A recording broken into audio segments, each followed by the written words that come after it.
হ্যাঁ গুরুজি, বাদ্যের তালে তালে আমাদেরকে এইভাবে সাজিয়ে রাখতেছো কেন?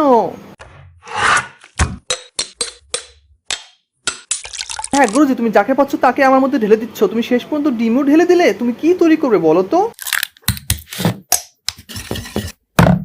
হ্যাঁ গুরুজি, তুমি আমাকে সবার সামনে নিয়ে আসবে, আগে বলবে না? তাহলে একটু মেকআপ করে আসতাম। ওরে পাগলা গুরুজি, তুমি তো আমাকে ময়দা মাখে একদম বিশ্ব সুন্দরী করে ফেললে।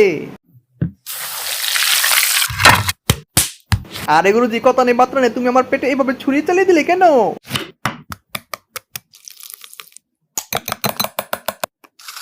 হ্যাঁ গুরুজি, এতদিন জানতাম আমাকে সবাই মানুষের শোলে পুশ করে, তুমি আমার মধ্যে খাবার ঢুকিয়ে দিলে কেন? হ্যাঁ গুরুজি, মরে গেলাম মরে গেলাম। তুমি এটা কি করতেছো? তুমি মানুষের মধ্যে না দিয়ে আমার শোলে সুই ঢুকিয়ে দিলে কেন? হ্যাঁ বন্ধুরা, ভিডিও দেখে মুসকি মুসকি হাসলে চলবে? এগুলো যখন গিলবে তোমাদেরকে দিবে না? এই সুযোগে চ্যানেলটিকে সাবস্ক্রাইব করো না সবাই।